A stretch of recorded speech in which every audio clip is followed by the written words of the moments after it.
Hand it over now, the flight attendant snapped, yanking the pink inhaler from the little black girl's hands as her chest heaved in panic. Gasps rippled through first class as the woman smirked and dropped the life-saving medicine into the trash. Not knowing the child's father owned the very airline she worked for, and was about to make her regret every second of this cruelty. "Rules are rule," she barked, her voice carrying the sharp edge of authority mixed with something darker, disdain, perhaps even disgust. The child's chest began to heave, each breath becoming a desperate struggle, like trying to breathe through a straw that was slowly closing. Passengers leapt to their feet, a forest of smartphones rising like witnesses to an execution.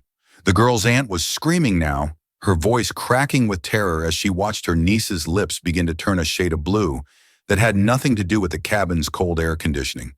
But what no one in that cabin knew, not the sneering flight attendant, not the horrified passengers, not even the aunt whose hands shook as she cradled her gasping niece, was that this 12-year-old girl was Kelly Johnson, daughter of Dixon Johnson, the chief executive officer of the very airline whose logo was emblazoned on every surface of this aircraft.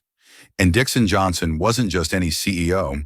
He was a man who had clawed his way from the loading docks to the boardroom, a man who had faced down corporate raiders and union strikes, a man who at this very moment sat in a glass-walled boardroom just 500 yards away in the same airport terminal. Within minutes, 7 minutes and 32 seconds to be exact, Dixon Johnson would storm onto this plane like an avenging angel, and what would happen next would be broadcast live to millions, sparking debates about power, privilege, race, and justice that would rage for years. The flight attendant, who thought she was enforcing rules, was about to learn that some rules are meant to be broken, especially when a child's life hangs in the balance. This is the story of Flight 892, scheduled to depart Chicago O'Hare at 2:15 p.m. on a Thursday afternoon that would become infamous in aviation history. This is the story of how one woman's prejudice collided with a father's fury. This is the story of Kelly Johnson's worst day that became her most powerful moment.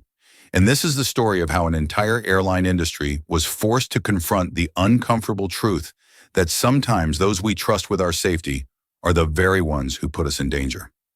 Welcome back to Black and Bruised Stories. If you're new here, you've just joined a community dedicated to truth, justice, and survival. Show some love by clicking the like and subscribe button. Before we dive deeper into this story, drop a comment where you are watching from and what time it is for you right now. Kelly Johnson had been preparing for this flight for 3 weeks, not because flying scared her. She had been on planes since she was 6 months old, cradled in her father's arms as he built his empire one business trip at a time.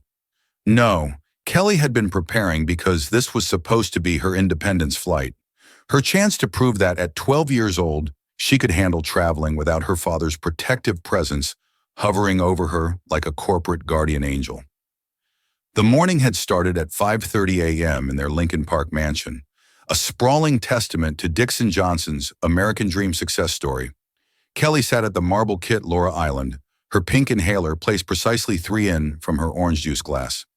A habit born from years of managing severe asthma that could transform from manageable to life-threatening in the space of heartbeats. Her father sat across from her, his reading glasses perched on his nose as he reviewed quarterly reports, while simultaneously watching his daughter eat her specially prepared breakfast. Organic, allergen-free, designed by a nutritionist who understood that Kelly's respiratory system was as delicate as it was vital. Dixon Johnson was not a man who had achieved his position through inheritance or connections. Born in Chicago's South Side, raised by a single mother who cleaned offices at night and served meals at a diner during the day, Dixon had learned early that the world would give him nothing he didn't take with both hands. He had started at Skyline Airways as a baggage handler at 19, working nights while attending community college during the day. 23 years later, he sat at the helm of the company, the first Black CEO in its 70-year history, an achievement that made him both a hero to some and a target to others. "Remember," Dixon said that morning, not looking up from his reports, but his attention fully on his daughter. "If anything feels wrong, anything at all, you call me immediately. I don't care if I'm meeting with the president himself." Little did he know that in approximately 9 hours, he would indeed walk out of one of the most important meetings of his career. a gathering with the airline's board of directors and three potential investors who collectively controlled enough capital to fund Skyline's ambitious expansion into the Asian market. A deal 2 years in the making that could secure the company's future for the next decade. Kelly rolled her eyes with the practiced exasperation of a preteen. "Dad, I'm flying with Aunt Denise. I'll be fine. It's just a flight to Atlanta to see Grandma. You act like I'm flying to Mars." Denise Williams, Kelly's aunt on her late mother's side, had been a constant presence in Kelly's life since her sister Michelle had died 5 years earlier from complications during what should have been routine surgery. Denise was a pediatric nurse at Northwestern Memorial Hospital, a woman whose entire life revolved around caring for children, who understood Kelly's medical needs as intimately as any parent could. If there was anyone Dixon trusted with his daughter's life besides himself, it was Denise. The drive to O'Hare that morning was vintage Dixon Johnson, a choreographed operation where nothing was left to chance.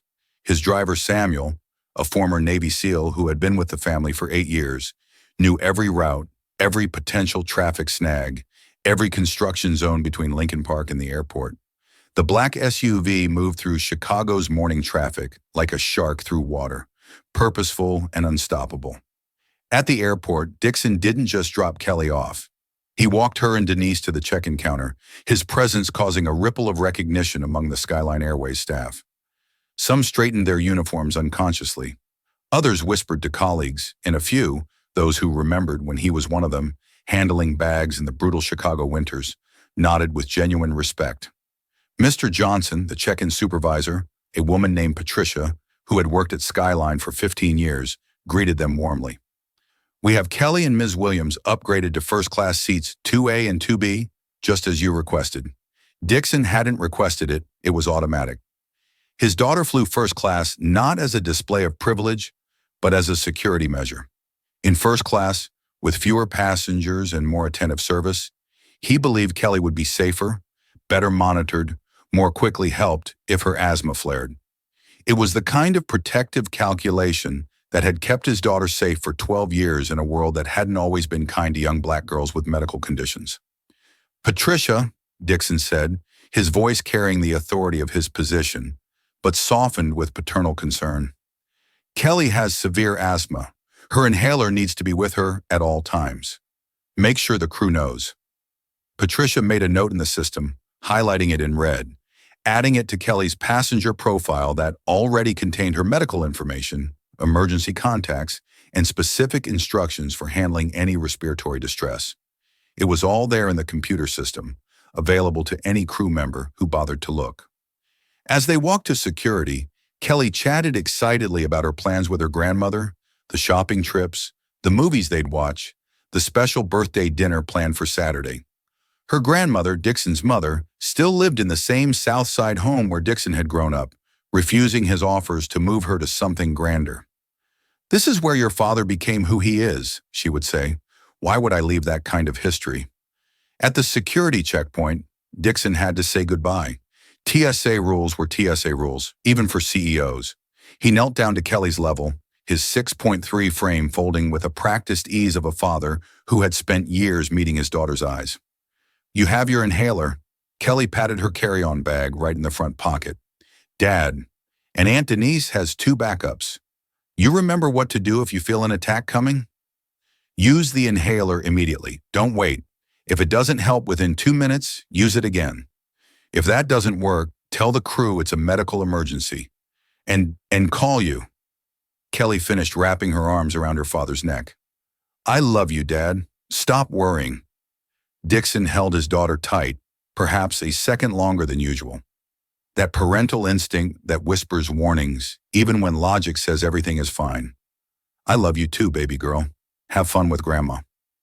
As he watched Kelly and Denise disappear into the security line, Dixon felt that familiar tug of anxiety that had lived in his chest since Michelle died.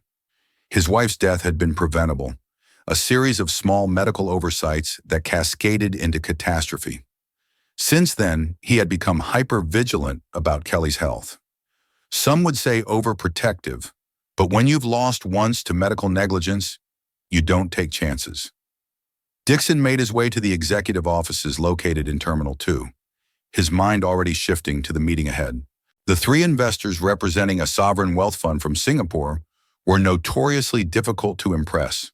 They had options, other airlines courting them, and Dixon needed to present Skyline Airways not just as a profitable investment, but as a transformative opportunity in American aviation. Meanwhile, Kelly and Denise had made it through security and were walking toward Gate K-19. The terminal buzzed with its usual chaos. Families struggling with overpacked bags, business travelers marching with practiced efficiency, the eternal dance of departures and arrivals that makes airports feel like crossroads of human stories. Kelly pulled out her phone to text her best friend Zoe at the airport. First class. Zoe replied instantly, "Lucky, don't forget to get me something from Atlanta." They stopped at a bookstore where Kelly picked up a mystery novel she'd been wanting to read, then grabbed sandwiches from a cafe that Denise insisted they eat before boarding. "A plane food is airplane food," Denise said, "even in first class." As they sat eating, Kelly practiced using her inhaler, not because she needed it, but because routine made her feel secure. The pink device had been her constant companion since she was 3 when a severe attack had landed her in the ICU for a week. That experience had traumatized Dixon more than Kelly, who had been too young to fully understand how close she had come to not making it. The boarding announcement came at 1:45 p.m. "We now invite our first-class passengers to board Flight 892 with service to Atlanta." Kelly and Denise gathered their belongings and joined the short first-class line. The gate agent, a young man named Derek, who was new to the job, smiled brightly as he scanned their tickets. "Welcome aboard, Ms. Johnson, Ms. Williams. Enjoy your flight." They walked down the jet bridge, Kelly's excitement building. Despite her frequent flying, there was still something thrilling about boarding a plane, that sense of transition between worlds, the promise of going somewhere else, becoming somehow different in the journey. The aircraft was a Boeing 737-900, one of Skyline's newer planes with updated interiors that Dixon had personally overseen. The first-class cabin featured 8 seats in a 2T2 configuration, with leather recliners that Dixon had tested himself, ensuring they were comfortable for passengers of all sizes and physical conditions. Kelly and Denise settled into seats 2A and 2B, Kelly taking the window as always. She placed her carry-on in the overhead bin, but kept her small personal bag at her feet. The pink inhaler visible in the mesh front pocket, easily accessible as her father had taught her. That's when Claire Matthews entered their lives. If you're already feeling that parental anxiety, that protective instinct stirring, hit that subscribe button right now, because what happens next will test every assumption you have about safety in the skies. Have you ever trusted someone to care for your child while you were away only to regret it later? Claire Matthews had been having a bad week that was about to become a catastrophic day. At 43 years old with 17 years at Skyline Airways, she considered herself senior crew, deserving of respect, deserving of better routes than Chicago to Atlanta, deserving of passengers who appreciated her experience. But the company had been changing under Dixon Johnson's leadership. New policies about diversity, inclusivity training that she sat through with barely concealed irritation. Younger crew members who didn't show proper deference to seniority. Claire's morning had started with a text from her ex-husband about late alimony payments, followed by a call from her daughter's college about unpaid tuition, and topped off with a parking ticket on her windshield at the employee lot. By the time she entered the aircraft for pre-flight checks, her mood was darker than the storm clouds gathering over Lake Michigan. She moved through the first-class cabin with the mechanical efficiency of someone who had performed these tasks thousands of times, checking safety equipment, ensuring service items were stocked.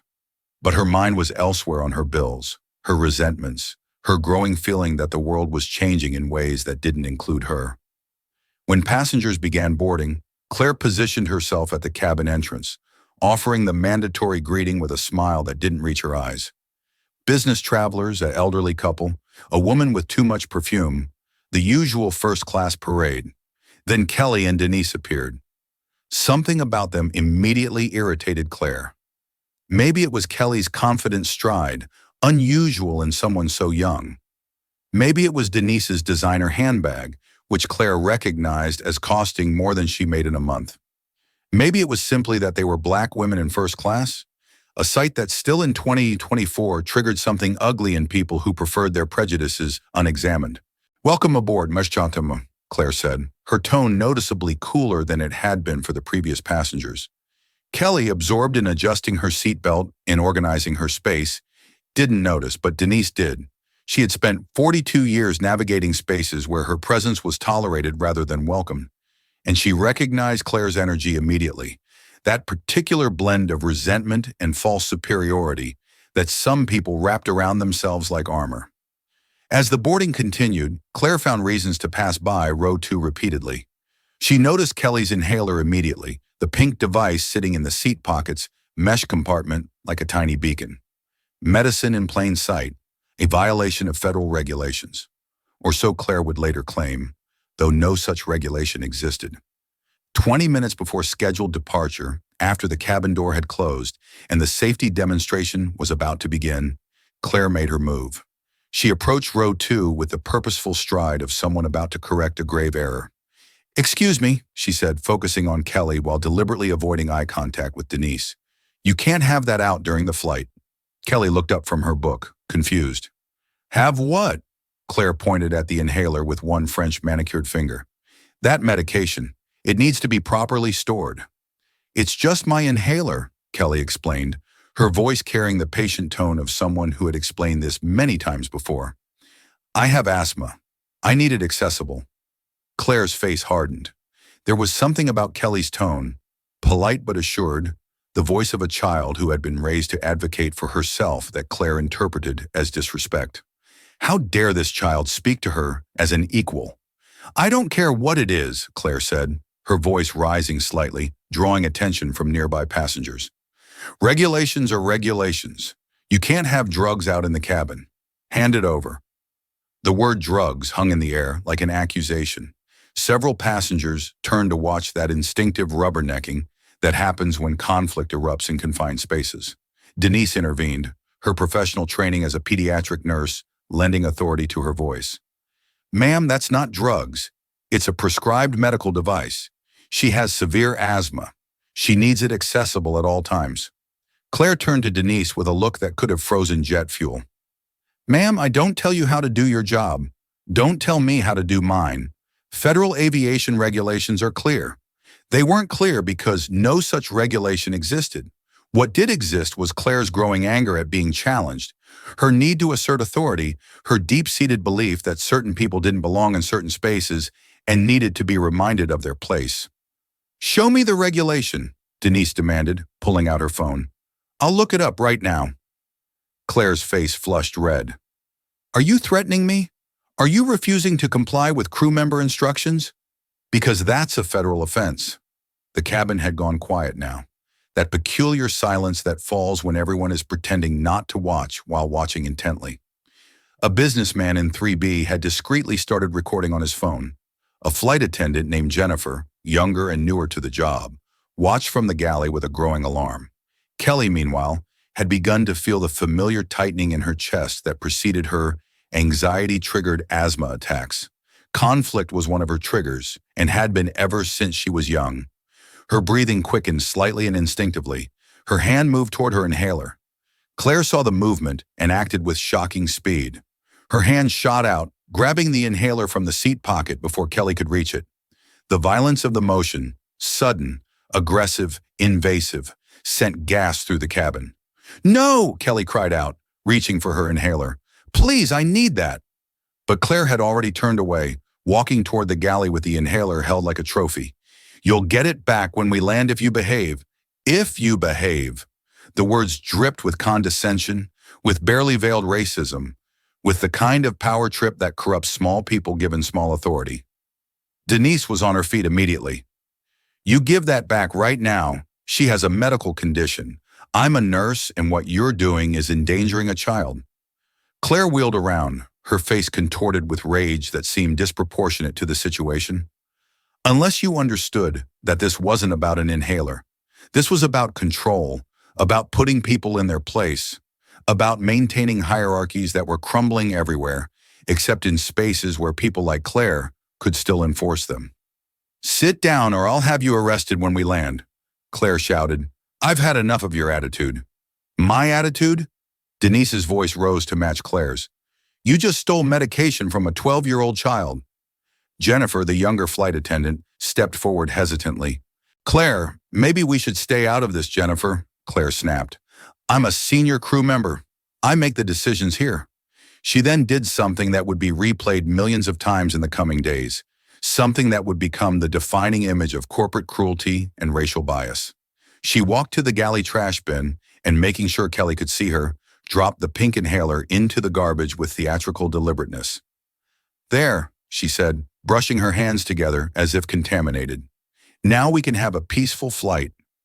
Kelly's breathing was becoming audible now, that wheezing sound that anyone familiar with asthma recognizes as the beginning of serious trouble. Her hand clutched at her chest, her eyes wide with the particular terror of not being able to breathe. "She's having an attack," Denise shouted. "Get the inhaler now." Claire stood her ground. "She's faking. They always do when they don't get their way." The pronoun hung in the air, loaded with centuries of assumptions and prejudices. A woman in 1A, a doctor named Sarah Laura, who had been watching with growing horror, stood up. "I'm a physician. That child is in respiratory distress. She needs her medication immediately." Claire looked at Dr. Laura with barely concealed contempt. Another passenger who didn't know her place. "Unless you're an aviation medical officer, your opinion is irrelevant. Sit down." The businessman in 3B, Robert Thompson, was now openly recording, his phone held high. "This is insane," he said loudly. "You're endangering a child over a power trip." More phones came out. The cabin erupted in a chorus of passenger interventions. "Give her the medicine. What's wrong with you?" "She's just a kid. This is criminal." But Claire had passed the point of rational thought. In her mind, she was surrounded by enemies, by people who didn't respect authority, by passengers who needed to learn that, on this aircraft, she was in charge. "Everyone sit down and be quiet or this plane doesn't move," she announced, her voice cracking with hysteria. "I want security here now."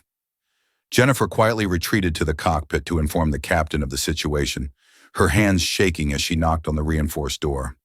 Captain James Harrison, a 20-year veteran with Skyline, listened with growing disbelief. "She threw away a child's asthma medication," he repeated, making sure he understood correctly. "Yes, sir.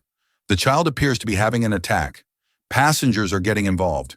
It's escalating quickly." Captain Harrison had flown with Claire before, had noticed her increasingly erratic behavior over recent months, had even filed a report suggesting she needed additional training or evaluation.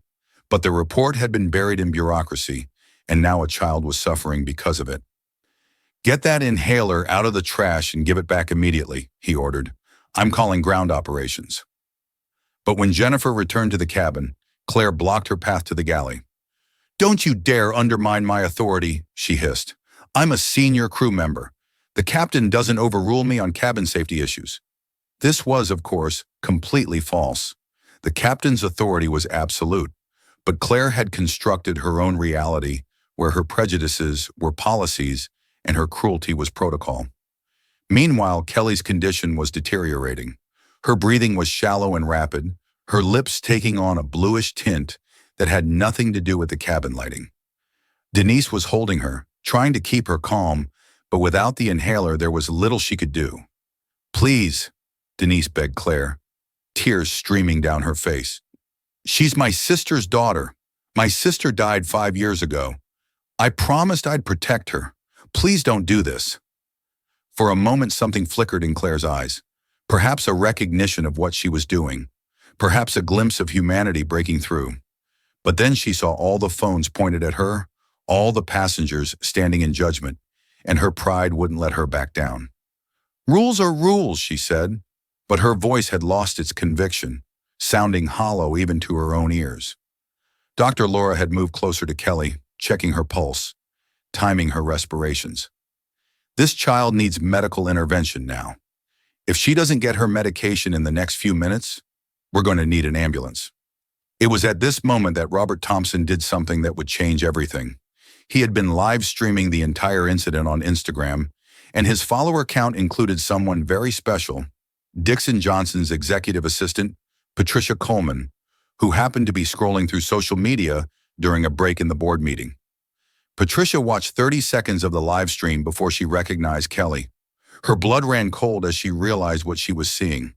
Without hesitation, she burst into the boardroom where Dixon was mid-presentation to the Singaporean investors. This is what happens when power corrupts even the smallest amount of authority.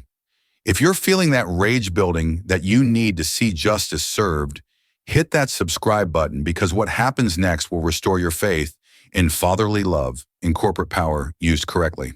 What would you do if someone tried to take away your child's life-saving medicine?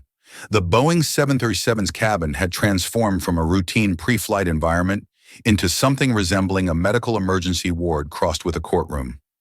Kelly Johnson's breathing had become the dominant sound, each wheezing an accusation against Claire Matthews, who stood frozen between her pride and the growing realization that she had crossed a line from which there might be no return.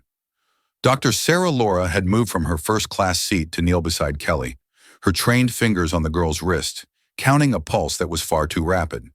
The child's respiratory rate had climbed to 38 breaths per minute, dangerous territory for anyone, potentially fatal for an asthmatic.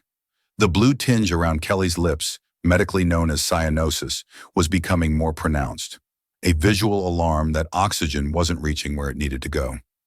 "She's going into severe respiratory distress," Dr. Laura announced to the cabin, her voice cutting through the chaos with medical authority. "Without her medication, she could go into full respiratory failure. Someone needs to call 911 now." The word failure seemed to finally penetrate Claire's defensive wall. Respiratory failure meant death. Death meant investigations. Investigations meant the end of everything she had worked 17 years to build. But still, she couldn't bring herself to retrieve the inhaler from the trash, as if doing so would be admitting not just to a mistake, but to being the kind of person she swore she wasn't. Jennifer, the younger flight attendant, made a decision that would later save her career while ending Claire's. She pushed past her senior colleague and plunged her hand into the galley trash bin, fishing through coffee grounds and napkins until her fingers closed around the pink inhaler. But as she pulled it out, Claire grabbed her wrist with shocking violence. "Don't you dare!" Claire snarled, her fingernails digging into Jennifer's skin. "I gave you an order. A child is dying." Jennifer shot back, wrestling for the inhaler. "I don't care about your orders." The two flight attendants struggled for the device while Kelly's breathing grew more labored. Passengers were on their feet now, some shouting, others recording, creating a cacophony that would have been comical if a child's life hadn't hung in the balance. It was Robert Thompson, the businessman from 3B, who ended the struggle. He stood up, all 6'4" and 220 lb of him, and simply took the inhaler from both women's hands with a force that brooked no argument. "Enough," he said, his voice carrying the authority of someone used to being obeyed. He handed the inhaler to Denise, who immediately pressed it to Kelly's lips. "Breathe, baby," Denise coached, triggering the device. "Deep breath. Hold it. That's it." The medicine dispersed into Kelly's lungs, but the damage had been done. The attack had progressed too far. The inflammation too severe for a single dose to reverse. Kelly needed a second dose, then a third. Each one providing marginal improvement, but not the dramatic relief that would have come if she'd been able to use it at the first sign of trouble. Claire stood watching her face a mask of conflicting emotions, anger at being overruled, fear at what she had done, and something else, something uglier. Disappointment that the child was recovering, that there wouldn't be proof she had been faking. Captain Harrison's voice crackled over the intercom. "Ladies and gentlemen, we're returning to the gate due to a medical emergency. Please remain in your seats." The plane, which had been pushed back from the gate but hadn't yet begun taxiing to the runway, started its slow journey back. Through the windows, passengers could see emergency vehicles converging on their gate. An ambulance, airport security, and unmarked SUVs that suggested this was becoming more than just a medical incident. What no one in the cabin could see was the storm brewing 500 yards away in Terminal 2's executive boardroom. Patricia Coleman had connected her phone to the conference room's main screen, projecting Robert Thompson's live stream for everyone to see.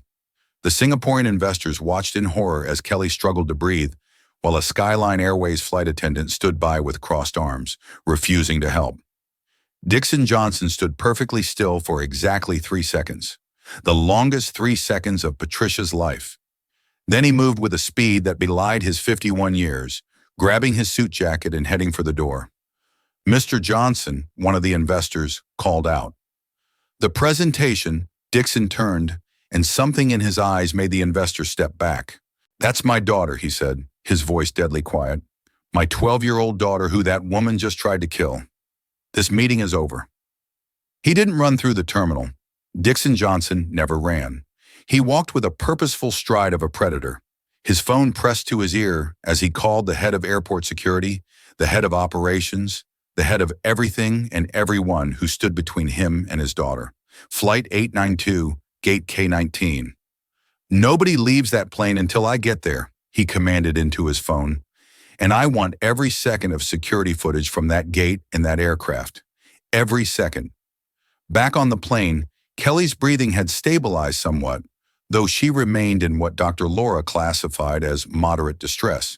The child could breathe, but each breath required effort, her accessory muscles working overtime to pull in oxygen. She needed a nebulizer treatment, possibly steroids, definitely monitoring, none of which could happen on an aircraft. The passengers had been divided into camps.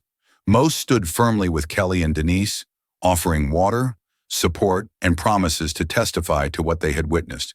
But a very few, sided with Claire, mumbling about rules and authority, and how people these days don't respect proper procedures. One such passenger, an older man named Frank Harrison, no relation to the captain, made the mistake of saying loud enough for others to hear. The crew was just doing their job. These people always make everything about race. The cabin went silent. Even Claire looked uncomfortable. Robert Thompson turned to Frank with an expression that could have curdled milk. These people, he repeated. A child nearly died because of a flight attendant's power trip, and you're concerned about respecting authority. I'm just saying, Frank blustered, if they had just complied. Complied with what? Dr. Laura interrupted. Allowing a child to suffer, accepting medical negligence? What exactly should they have complied with? Frank retreated into sullen silence, but his attitude represented something darker that Claire had tapped into. The belief held by some that certain people deserved less compassion, less benefit of the doubt, less humanity. The plane reached the gate, and the jet bridge connected with a thud that seemed to shake the entire aircraft. Through the windows, passengers could see paramedics racing down the jet bridge, their equipment bags bouncing against their legs. But they weren't the first to board. The cabin door opened, and Dixon Johnson entered like a force of nature. He was still in his boardroom attire, a $3,000 suit that he wore like armor, his presence filling the cabin in a way that made it seem smaller. His eyes swept the scene, taking in everything. His daughter struggling to breathe, his sister-in-law holding her, the flight attendant who stood against the galley wall like a cornered animal, the passengers with their phones still recording. But Dixon only had eyes for Kelly. He crossed the cabin in 3 strides and dropped to his knees beside his daughter, his large hands impossibly gentle as they touched her face. "Daddy's here, baby," he said, his voice breaking slightly. "Daddy's here." Kelly's eyes, which had been glazed with fear and oxygen deprivation, focused on her father. "Daddy," she wheezed. "She threw away my inhaler." Dixon's jaw clenched so tight that those nearby could hear his teeth grinding. He looked up at Claire, and the temperature in the cabin seemed to drop 10 degrees. "You," he said, standing slowly, his full height making him tower over the flight attendant. "You threw away my daughter's medication." Claire's mouth opened and closed like a fish out of water. She had been prepared for an angry parent. She hadn't been prepared for Dixon Johnson, CEO of Skyline Airways, the man whose signature appeared on her paychecks. Mr. Johnson," she stammered, "I didn't know she was your."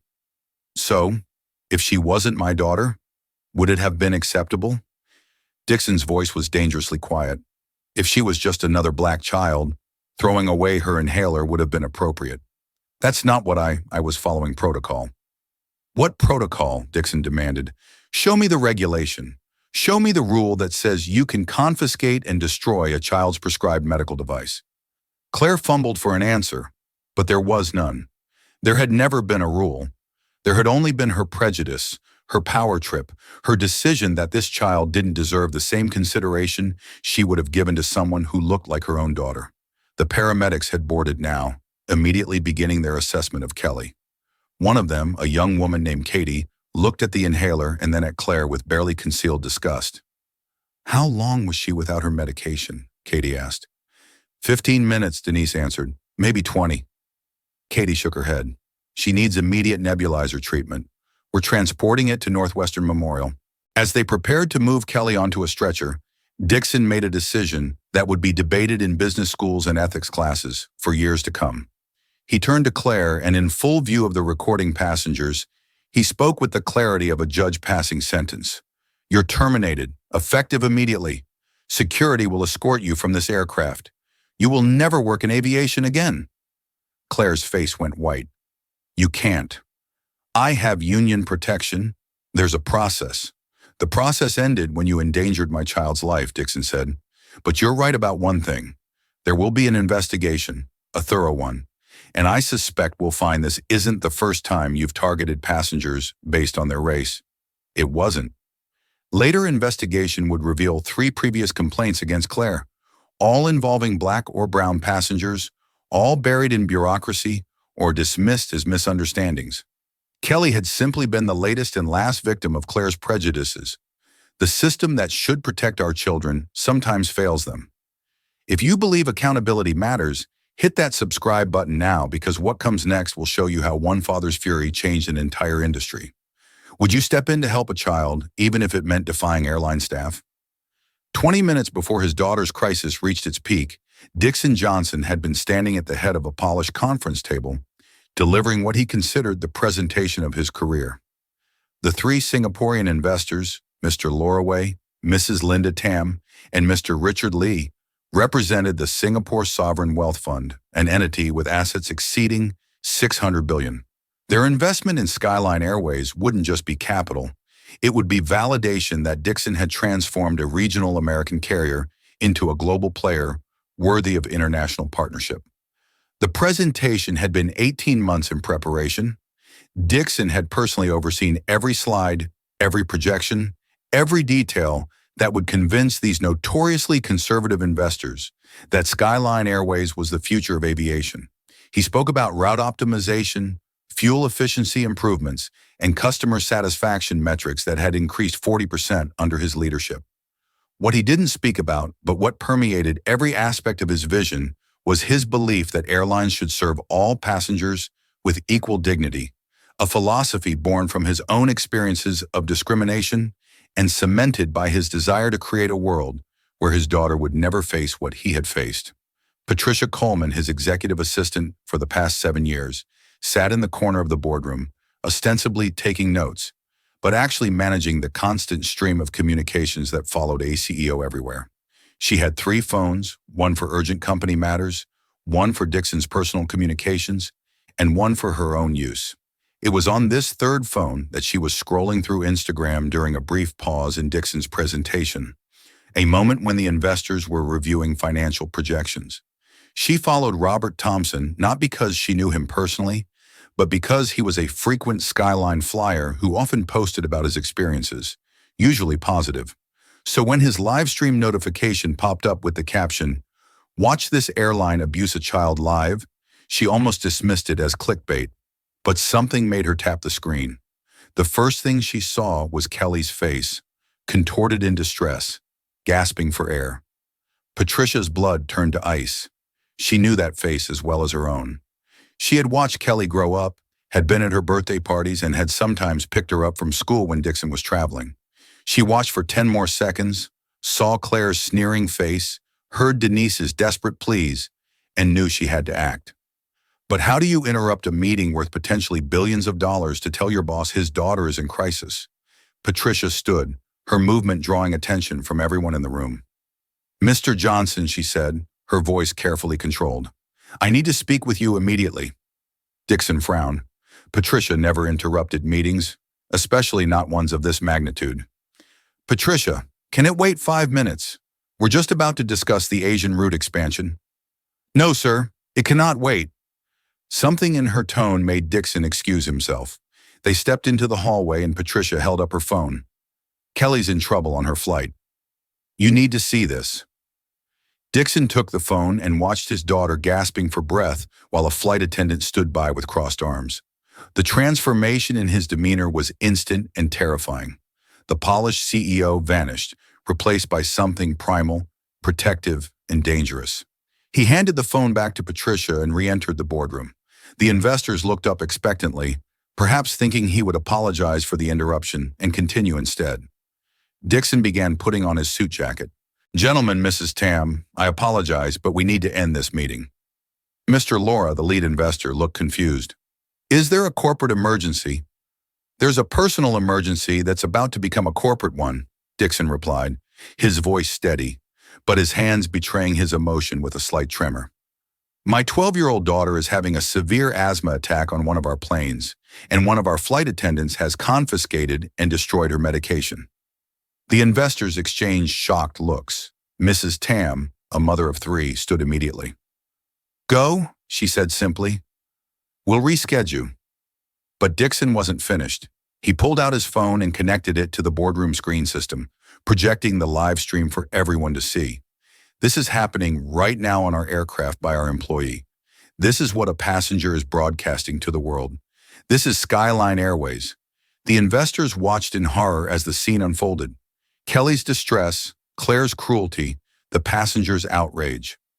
Mr. Lee, who had been skeptical about the investment, leaned forward. This is appalling.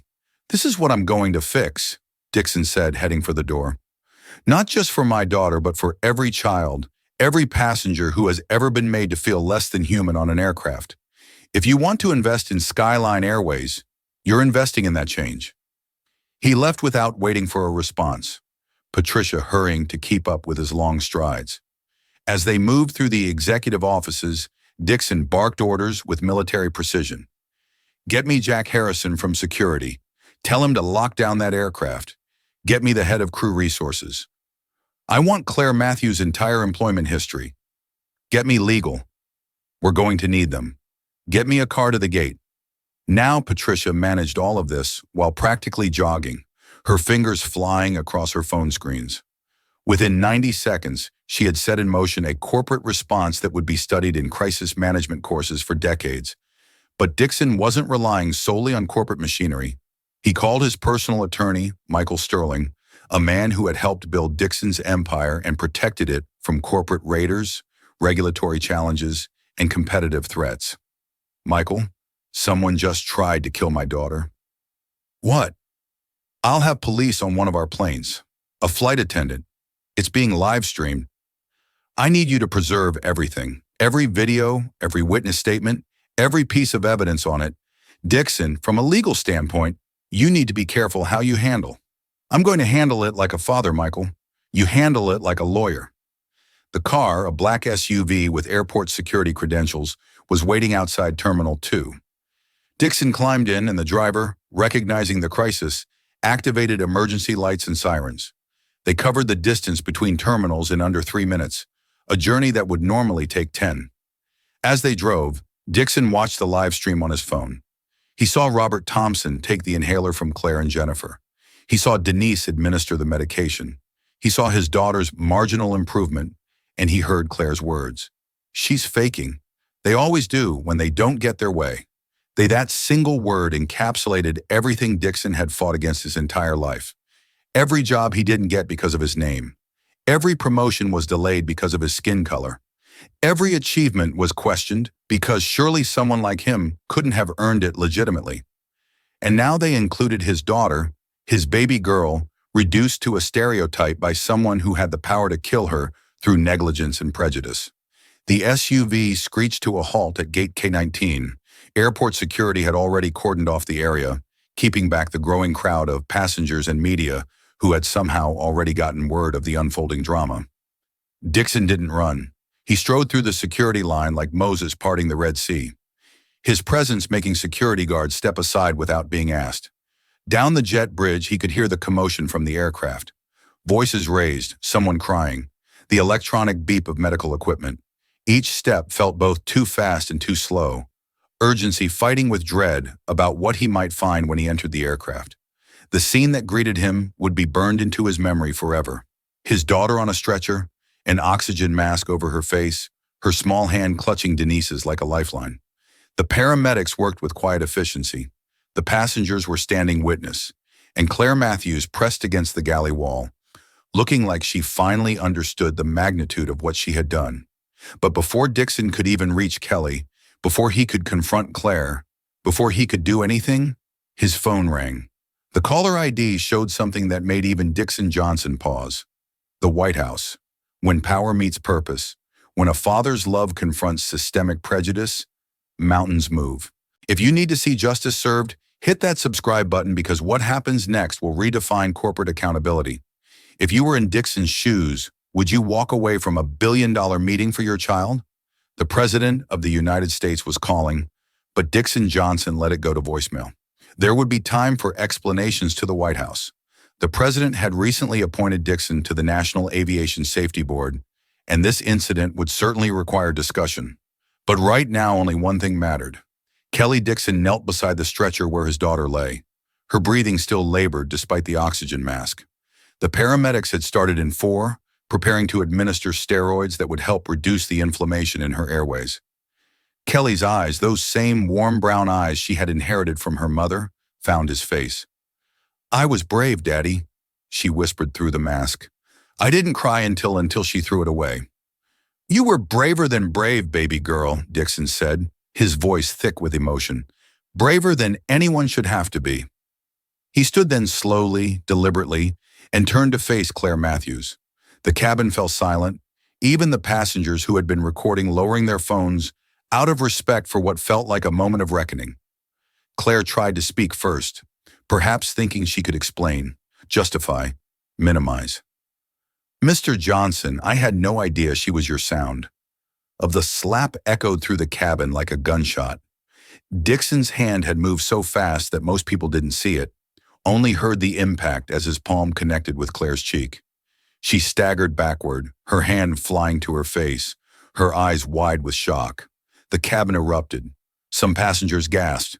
Others applauded. Robert Thompson kept recording, knowing he was capturing history. "You think this is about who her father is?" Dixon's voice was low, controlled but vibrating with fury. "You think if she was just any black child, what you did would be acceptable?" Claire's mouth opened and closed, but no words came. The handprint on her cheek was already turning red, a physical manifestation of consequences she had never imagined facing. "You threw away her inhaler," Dixon continued, each word precise and cutting. "You watched her struggle to breathe. You accused her of faking. You decided her life was worth less than your power trip I was following." "Shut up," Dixon roared. And even the paramedics jumped. "You were following nothing but your own prejudice. You saw a black child in first class and decided she didn't belong. You saw her as less than human, and you nearly killed her because of it." He turned to the cockpit where Captain Harrison had emerged to witness the confrontation. "Captain, this flight is grounded. No one leaves until the FBI arrives." "Sir, I don't have the authority to." "I own this airline," Dixon said quietly. "I have the authority. Ground the flight." Then he pulled out his phone and made a call that would set in motion one of the most comprehensive investigations in aviation history. "Director Thompson, this is Dixon Johnson. I need the FBI at Gate K-19, O'Hare Airport, immediately. A federal hate crime has been committed on one of my aircraft. Yes, against my daughter, but that's not why I'm calling. I'm calling because if it happened to her, it's happened to others, and we're going to find every single instance." As he spoke, Jennifer, the young flight attendant who had defied Claire to retrieve the inhaler, approached hesitantly. "Mr. Johnson, I tried to stop her. I'm so sorry I didn't do more." Dixon looked at her, saw the tears in her eyes, the genuine remorse and horror at what had transpired. "What's your name?" "Jennifer Williams." "Sir, Jennifer, you stood up to a senior colleague to protect a child. That takes courage. You have nothing to apologize for." He paused. "In fact, effective immediately, you're promoted to senior crew chief. You'll be part of the team that retrains every flight attendant in this airline on medical emergency protocols and anti-discrimination policies. Jennifer's eyes widened. "Sir, I thank you." "Don't thank me. Thank Kelly. Her suffering is going to ensure no child ever goes through this again on our airline." The paramedics were ready to transport Kelly, but she refused to leave without making sure her father had heard everything. Despite the oxygen mask, despite her struggle to breathe, she insisted on telling him every detail. How Claire had sneered at her, how she had called the inhaler drugs, how she had told her she would behave if she knew what was good for her. Each word was another nail in Claire's coffin. Dixon recorded it all on his phone, creating evidence that would be crucial in the legal proceedings to come. Dr. Sarah Laura, who had been monitoring Kelly throughout, approached Dixon. "Mr. Johnson, I'm Dr. Laura. I was in 1A. I want you to know that your daughter could have died. The cyanosis was advancing rapidly if passengers hadn't intervened." "Thank you, Doctor," Dixon said. "Thank you for helping her. I'm also willing to testify," Dr. Laura continued. "As a medical professional, what I witnessed was criminal negligence at minimum, attempted murder at worst."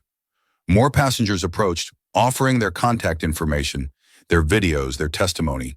The businessman, Robert Thompson, showed Dixon his live stream, which had now been viewed over 2 million times and climbing. "The whole world is watching, Mr. Johnson," Robert said. "They're all on Kelly's side." Dixon looked at his phone, saw the notifications pouring in. News outlets, civil rights organizations, other airlines expressing horror at what had happened. Skyline Airways' stock price was plummeting in after-hours trading. The Singaporean investors had released a statement saying they were reconsidering their investment, pending a full investigation into corporate culture at Skyline Airways. But Dixon didn't care about any of that. All he cared about was the small girl on the stretcher who had almost been taken from him by hatred wrapped in a uniform. "Daddy," Kelly wheezed, pulling the oxygen mask aside for a moment. "Am I going to be okay?" "You're going to be more than okay, baby," Dixon promised. "And because of you, because of your strength, no other child will ever have to go through what you went through." As the paramedics wheeled Kelly toward the cabin door, Dixon turned back to Claire one last time. She had collapsed into a jump seat, her face in her hands, perhaps finally understanding the magnitude of what she had done. "Claire Matthews," Dixon said, his voice carrying throughout the cabin, "you're not just fired. You're going to be prosecuted to the fullest extent of the law. Civil rights violations, child endangerment, attempted murder. My lawyers will make sure you never forget what you did today." He paused at the cabin door, looking back at the passengers who had witnessed everything. "To those of you who stood up for my daughter, who recorded this injustice, who refused to be silent, thank you. You represent the best of humanity. To those who remained silent, who thought this was acceptable, who maybe even agreed with Claire, take a good look at what your silence enables. A child almost died today because someone thought her skin color made her less deserving of life." As Dixon left the aircraft to accompany Kelly to the hospital, the cabin remained frozen in stunned silence. Then slowly, passenger after passenger began to applaud. Not for Dixon, but for Kelly, the 12-year-old girl whose strength in the face of cruelty had exposed a darkness that needed to be dragged into the light. Justice sometimes comes with a price, but injustice costs so much more. If you believe that standing up to discrimination matters, hit that subscribe button and share Kelly's story, because silence is complicity. Do you think Dixon was right to act physically, or should he have handled it differently? Northwestern Memorial Hospital's pediatric emergency department had seen its share of high-profile patients, but the arrival of Kelly Johnson created a unique convergence of medical emergency, media spectacle, and social justice reckoning.